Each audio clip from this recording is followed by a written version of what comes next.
Assalamualaikum warahmatullahi wabarakatuh.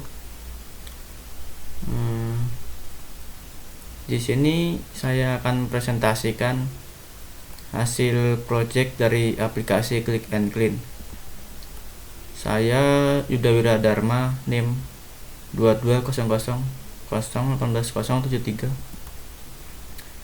Use case diagram. Diagram use case atau use case diagram menggambarkan interaksi antara use case dan aktor. Permodelan ini dimaksudkan untuk menggambarkan proses-proses dan hubungan yang terjadi antara aktor dan use case di dalam sistem yang diusulkan. Seperti yang terlihat pada gambar, di sini terdapat dua aktor, yaitu pelanggan dan staf pelayanan jasa. Aktivitas-aktivitasnya yaitu pelanggan dan staf pelayanan jasa dapat melihat profil, dapat melakukan login, lalu pelanggan dapat melihat produk layanan jasa, melakukan pemesanan, memilih metode pembayaran, melihat status pemesanan, melihat riwayat pemesanan, dan memberikan rating dan ulasan. Lalu untuk staf pelayanan jasa dapat melihat data pemesanan pelanggan, lalu menerima pemesanan dan melihat status pelayanan jasa. Lalu untuk pelanggan dan staf pelayanan jasa ini dapat melakukan chatting. Lalu selanjutnya, definisi aktor. Aktor adalah yang menerima atau memberikan informasi dari sistem yang berpartisipasi pada use case atau use case yang memiliki interaksi dengan aktor, orang, proses, atau sistem lain yang berinteraksi dengan sistem informasi yang akan dibuat. Seperti yang dapat dilihat pada gambar, untuk aktornya ini ada dua, itu pelanggan. Pelanggan adalah individu atau entitas yang menggunakan aplikasi untuk memesan layanan kebersihan. Pelanggan menggunakan aplikasi untuk mencari, memesan, dan mengelola layanan kebersihan sesuai kebutuhan mereka. Lalu yang kedua ada staf pelayanan jasa. Staf pelayanan jasa adalah individu atau tim yang menyediakan layanan kebersihan kepada pelanggan. Mereka menerima pesanan pelayanan jasa melalui aplikasi. Lalu definisi use case. Use case digunakan untuk mengetahui fungsi apa saja yang ada di dalam sebuah sistem informasi dan siapa saja yang berhak menggunakan fungsi-fungsi itu. Dalam sistem ini dijelaskan bagaimana sebuah aplikasi Click and Clean dijalankan dan penggunaannya sehingga dapat digunakan dengan baik. Seperti pada gambar terdapat beberapa use case. Yang pertama, melakukan login. Pelanggan memasukkan kredensial mereka berupa nama pengguna dan kata sandi ke dalam aplikasi untuk mendapatkan akses ke akun pribadi mereka. Sistem akan memverifikasi informasi ini sebelum memberikan akses. Yang kedua, melihat produk layanan jasa. Aktornya itu pelanggan. Pelanggan dapat menelusuri berbagai jenis layanan kebersihan yang ditawarkan, termasuk deskripsi layanan, harga, dan ulasan dari pelanggan lain. Yang ketiga, melakukan pemesanan. Pelanggan memilih layanan kebersihan yang diinginkan, menentukan tanggal dan waktu, serta memasukkan detail alamat tempat layanan yang akan dilakukan. Setelah itu, mereka mengonfirmasi pesanan. Yang keempat, memilih metode pembayaran. Pelanggan memilih metode pembayaran yang tersedia, seperti kartu kredit, transfer bank, atau pembayaran online lainnya. Kemudian menyelesaikan transaksi pembayaran. Lalu yang kelima, melihat status pemesanan. Pelanggan dapat memantau status terkini dari pesanan mereka, seperti menunggu konfirmasi, sedang dalam proses, atau selesai. Yang keenam, melihat riwayat pemesanan. Pelanggan dapat mengakses daftar pesanan yang telah mereka buat sebelumnya, termasuk detail layanan, tanggal, dan status pemesanan. Yang ketujuh, memberikan rating dan ulasan. Setelah layanan kebersihan selesai, pelanggan memilih opsi untuk memberikan penilaian atau rating terhadap layanan yang mereka terima. Mereka dapat memberikan bintang, misalnya dari 1 hingga 5, dan menulis ulasan singkat tentang pengalaman mereka. Yang ke-8, melihat profil. Pelanggan atau staf dapat melihat data pribadi, memperbarui atau menambah informasi pribadi. Yang ke-9, chatting. Pelanggan atau staf dapat mengirim pesan atau menerima pesan. Ke-10, melihat data pemesanan pelanggan. Staf pelayanan jasa mengakses aplikasi untuk melihat detail pesanan pelanggan, termasuk jenis layanan yang dipesan, lokasi, dan waktu layanan. Yang ke-11, menerima pesanan. Staf pelayanan jasa menerima dan mengonfirmasi bahwa mereka akan melaksanakan pesanan layanan kebersihan yang diterima melalui sistem. Ke-12, melihat status pelayanan jasa.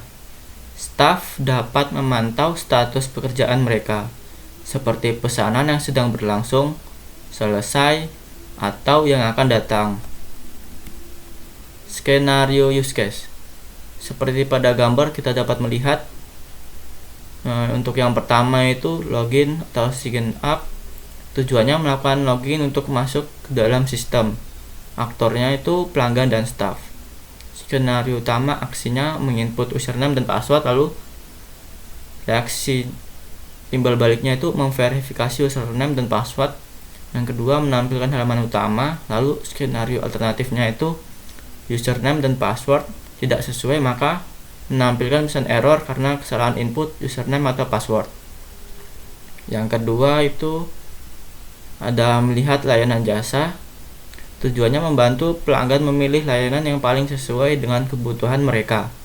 Aktornya itu pelanggan. Skenario utamanya aksi menelusuri berbagai jenis layanan kebersihan yang ditawarkan.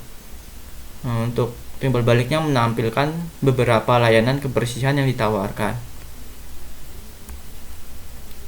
Yang ketiga itu ada melakukan pemesanan.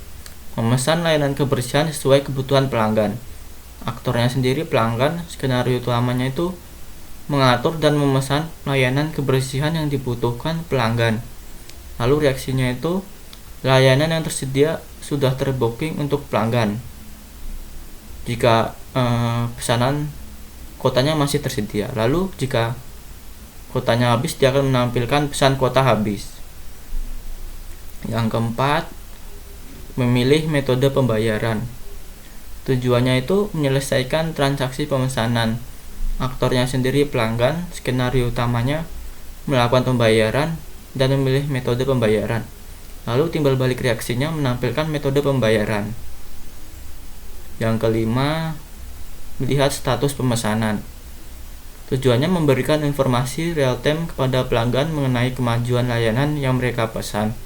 Aktornya sendiri pelanggan.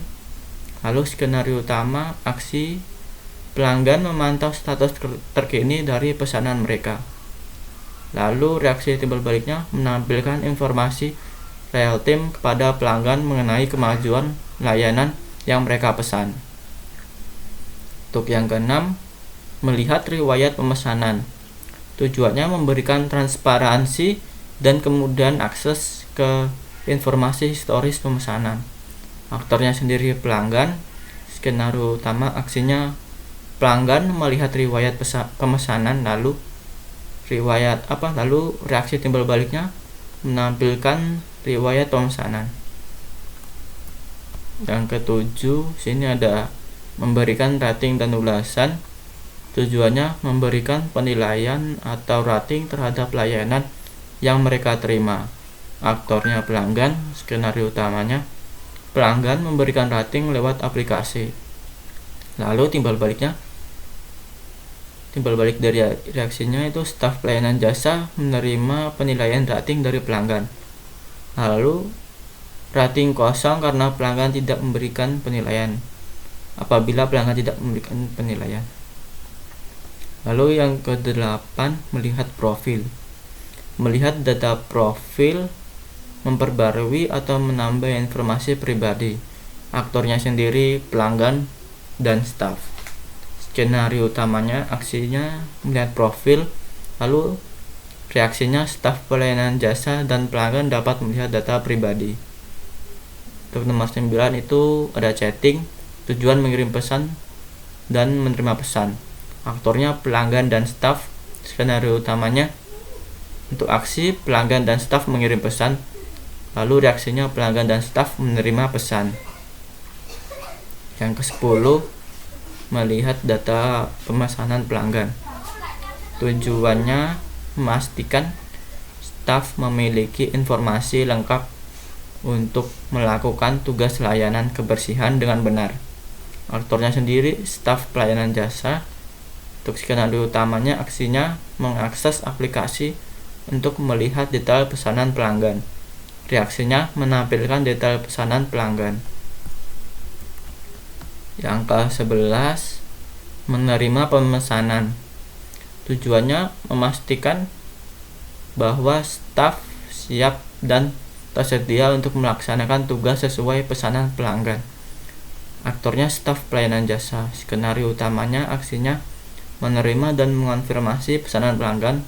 Untuk reaksinya, staf ditugaskan untuk melayani pesanan yang diterima. Lalu yang ke-12, melihat status pelayanan jasa. Tujuan membantu staf dalam mengelola waktu dan tugas mereka dengan efisien. Aktornya staf pelayanan jasa. Lalu skenario utamanya aksi staf memantau status pekerjaan mereka. Untuk reaksinya ada menampilkan status pekerjaan yang sedang berlangsung, lalu menampilkan status pekerjaan yang sudah selesai. Diagram activity. Untuk diagram activity-nya seperti pada di gambar ini dapat kita lihat. Di sini ada entitas pelanggan, sistem, sama staf pelayanan jasa. Selanjutnya rancangan UI. Untuk rancangan UI-nya seperti ini. Ada tampilan login, menu utama, menu pembayaran, menu status pembayaran berhasil, menu profile, dan menu chatting, dan masih banyak lagi seperti pada gambar yang dapat kita lihat. Kelas diagram. Untuk kelas diagram di sini terdapat beberapa entitas seperti yang ada pada gambar.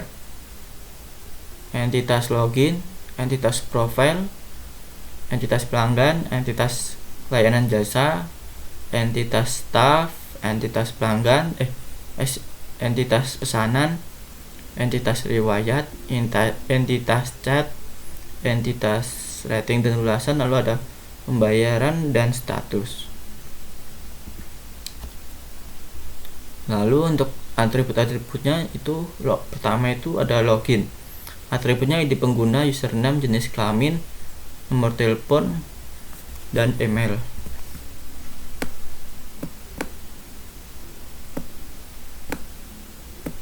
Di sini fungsinya itu ada login, mendaftar sebagai pelanggan, mendaftar sebagai staff. Lalu di sini ada profile. Entitas profile itu terdapat atribut ID, terus nama, terus email, terus nomor telepon, username, password, alamat. Untuk fungsinya itu ada update profile, lalu untuk memperbarui profil pengguna. Pelanggan. Di sini ada entitas pelanggan dengan atributnya ID pelanggan, nama, email, nomor telepon, username, dan password. Fungsinya itu login, mendaftar, melihat layanan, melakukan pemesanan, melihat status pemesanan, memilih pembayaran, melihat riwayat pemesanan, memberikan rating ulasan, melihat profil, dan mengirim chat. Lalu untuk entitas layanan jasa, atributnya ID layanan, nama, deskripsi, durasi, harga pelayanan. Untuk fungsinya sendiri itu ada tambah layanan, edit layanan, tampilkan daftar layanan, dan hapus layanan. Untuk yang berikutnya itu ada staff. Atributnya ID staff, nama, email, nomor telepon, username, dan password. Untuk fungsinya itu ada login, mendaftar, melihat layanan, melihat pemesanan, melihat status pemesanan, melihat riwayat pemesanan, melihat rating ulasan, melihat profil, dan mengirim chat. Lalu di sini ada entitas pesanan. Atributnya ID pesanan, ID pelanggan, nama pelanggan, nomor telepon pelanggan, lalu ada waktu pesanan, alamat, ID layanan, nama layanan, dan total harga. Fungsinya itu ada tambah pesanan, hapus pesanan, dan tampilkan pesanan. Untuk berikutnya ada riwayat. Atributnya ID riwayat, ID pesanan, sama ID pembayaran. Fungsinya untuk menampilkan riwayat. Chat, di sini ada entitas chat dengan atribut ID chat, ID pelanggan, ID staff, pesan, terus timestamp buat waktu. Fungsinya mengirim pesan, dan sini ada menerima pesan. Lalu sini entitas status, atribut ID pesanan, ID pembayaran, isi pesan, lalu ada tanggal. Fungsinya itu ada kirim status pesanan, kirim status pembayaran. Lalu entitas pembayaran dengan atribut ID pembayaran, ID pesanan, jenis pembayaran. Fungsinya metode pembayaran, tambah pembayaran, hapus pembayaran, tampilkan pembayaran. Lalu ada verifikasi pembayaran. Entitas rating dan ulasan. Atributnya ID rating ulasan, ID pesanan, nama pelanggan. Metodenya atau fungsinya tambah rating ulasan, hapus rating ulasan, edit rating ulasan, dan tampilkan rating ulasan. Relasi kelas diagram. Di sini seperti yang dapat kita lihat pada gambar, terdapat relasi di sini. Chat terhubung dengan pelanggan, chat terhubung dengan staff.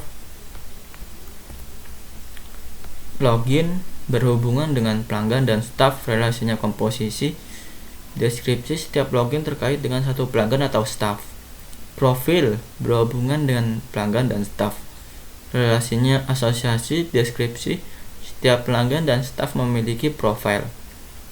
Ketiga ada pelanggan berhubungan dengan pesanan, relasi asosiasi one to many. Deskripsinya setiap pelanggan dapat memiliki banyak pesanan. Lalu yang keempat layanan jasa berhubungan dengan pesanan, relasinya asosiasi many to many. Deskripsinya setiap pesanan dapat mencakup banyak layanan, dan setiap layanan dapat termasuk dalam banyak pesanan. Yang kelima ada staff berhubungan dengan pesanan, relasinya asosiasi one to many. Deskripsinya setiap staff dapat menangani banyak pesanan. Yang keenam pesanan berhubungan dengan pembayaran, relasi asosiasi one to one. Deskripsinya setiap pesanan memiliki satu pembayaran. Yang ketujuh pesanan berhubungan dengan riwayat, relasi asosiasi one to many. Deskripsinya setiap pesanan dapat memiliki banyak entry riwayat. Lalu kedelapan pelanggan dan staff berhubungan dengan chat, relasinya asosiasi one to many. Deskripsinya setiap pelanggan dan staff dapat memiliki banyak pesan chat. Lalu kesembilan pelanggan berhubungan dengan rating dan ulasan, relasi asosiasi one to many. Deskripsi setiap pelanggan dapat memberikan banyak rating dan ulasan. Yang ke-10 layanan jasa berhubungan dengan rating dan ulasan, relasinya itu asosiasi one to many. Deskripsi setiap layanan dapat menerima banyak rating dan ulasan. Lalu ada ke-11 pelanggan berhubungan dengan status, relasinya itu asosiasi one to many. Deskripsinya setiap pelanggan dapat menerima banyak status. Yang ke-12 itu ada status berhubungan dengan rating dan ulasan, relasinya itu asosiasi one to many. Deskripsinya setiap staff dapat melihat banyak rating dan ulasan. Untuk sequence diagram adalah salah satu jenis diagram dalam Unified Modeling Language (UML) yang digunakan untuk menggambarkan interaksi antara objek dalam sebuah sistem berdasarkan urutan waktu. Diagram ini menunjukkan bagaimana pesan atau aliran informasi dikirim antara objek untuk menyelesaikan suatu tugas atau skenario tertentu. Seperti pada di gambar ini terdapat sequence diagram login. Di sini level yang terlibat itu ada pelanggan, UI menu login, sistem, database, dan UI menu utama. Seperti yang dapat kita lihat, di sini ada pelanggan. Pelanggan menginput username dan password. Lalu UI menu login meneruskan ke sistem meneruskan ke database. Lalu di database divalidasi. Lalu dia mengembalikan ke sistem, mengembalikan lagi ke UI menu login, lalu ditampilkan ke pelanggan pesan username atau password salah jika passwordnya salah. Lalu untuk passwordnya benar itu dia nanti pas divalidasi nanti dia pas di database meneruskan ke menu tampilan halaman utama, lalu dikembalikan lagi ke database, lalu dikembalikan lagi ke sistem, lalu dikembalikan lagi ke menu login, lalu kembalikan lagi ke pelanggan, lalu menampilkan halaman utama. Yang kedua itu ada sequence diagram melihat layanan jasa. Untuk aktornya itu ada pelanggan. Level yang terlibat itu ada pelanggan, UI menu layanan, sistem, dan database. Seperti yang pada gambar dapat dilihat sekuennya gini ya. Urutan interaksinya itu pelanggan menelusuri berbagai jenis layanan kebersihan ditawarkan, lalu UI menu layanan mengirim permintaan ke sistem, lalu sistem mengambil data layanan, lalu sistem mengirim data layanan ke UI menu layanan, lalu UI menu layanan menampilkan layanan yang ditawarkan kepada pelanggan. Yang selanjutnya ada sequence melakukan pemesanan. Level yang terlibat itu ada pelanggan, UI menu pemesanan, sistem, dan database.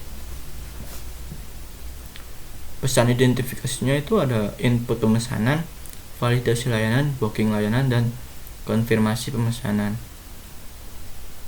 Urutan interaksinya, yang pertama pelanggan mengatur dan memesan layanan kebersihan, yang kedua UI menu pemesanan mengirim data pemesanan ke sistem, lalu yang ketiga sistem validasi layanan di database. Jika layanan tersedia, database mengkonfirmasi pemesanan. Lalu yang kelima sistem mengirim konfirmasi ke UI menu pemesanan. Yang keenam UI menu pemesanan menampilkan konfirmasi ke pelanggan. Untuk sequence lengkap diagramnya seperti berikut. Di sini ada menu login, sequence login, ada sequence melihat layanan jasa, sequence melakukan pemesanan,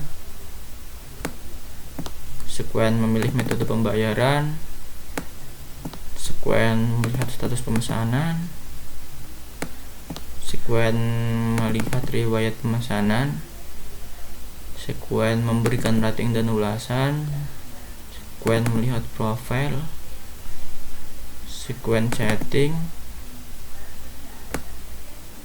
Lalu di sini ada sequence melihat data pemesanan pelanggan. Terus ada menerima pemesanan. Lalu ada melihat status pelayanan jasa.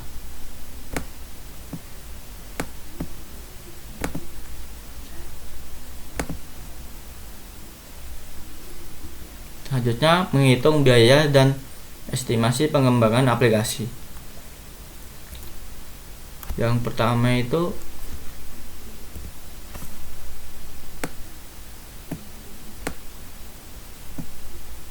Di sini mengisi memasukkan jumlah aktor. Di sini karena sistem saya hanya ada 2 aktor, yaitu pelanggan dan staf pelayanan jasa, jadi diisi 2.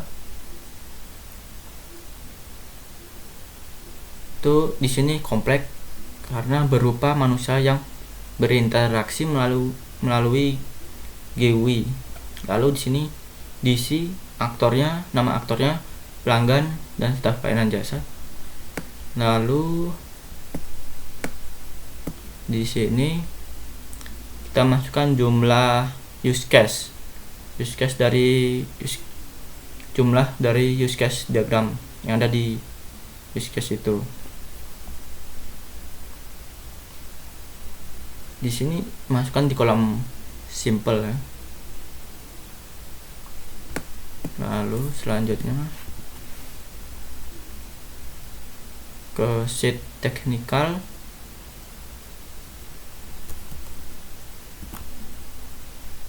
Di sini mengisi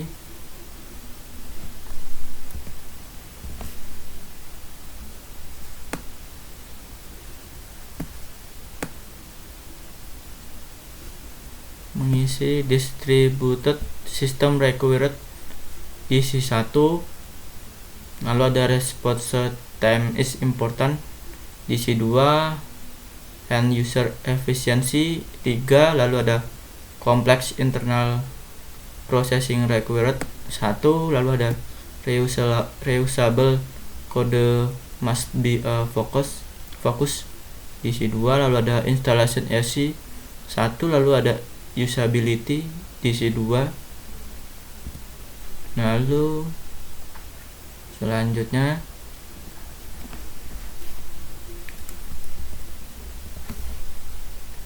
di sini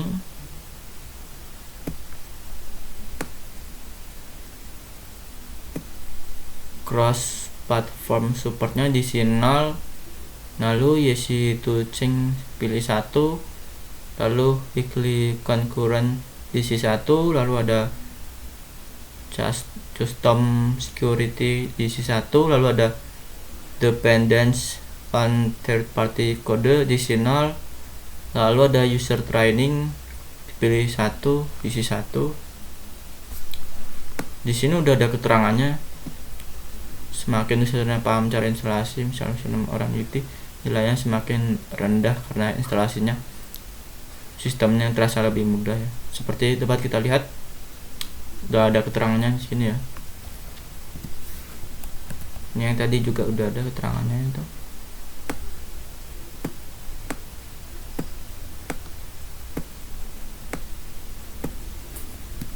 Lanjut. Di sini ada environmental.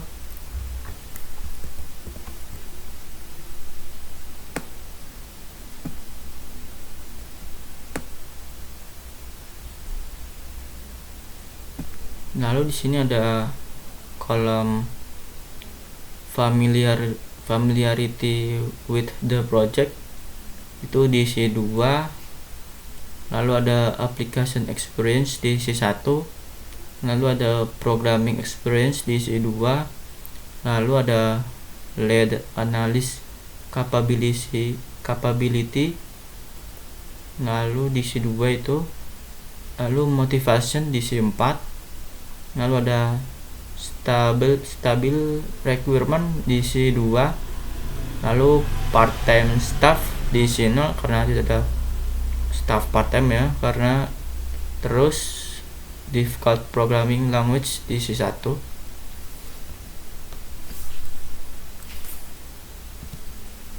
Lalu selanjutnya di sini set final calculation.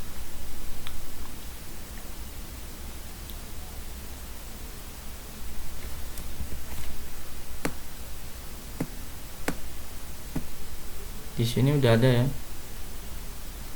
hours of effort per use case point isi 20, lalu di sini udah ada hasilnya perhitungannya, hours of effort 992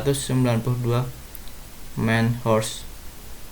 Lalu ini perhitungannya ya, calculation from other tabs TCF itu 0,755, EF 0,995, UUCP 60, AW 6, UCP use case point 49,6. lalu di sini udah 20, di sini 20, hasilnya 992. lalu di sini work time per day itu waktu kerja per hari ya, waktu kerja per hari itu kira-kira diisi 8 jam lah. Nah nanti ini ada muncul hasilnya, estimasi hari itu ada 123 hari, 95. Lalu untuk cost per recipe dalam hitungan rupiah ini bisa dimasukkan, kira-kira saya masukkan 20.000. lalu di sini udah ada hasilnya, estimasinya biayanya itu 0,0024, sekian.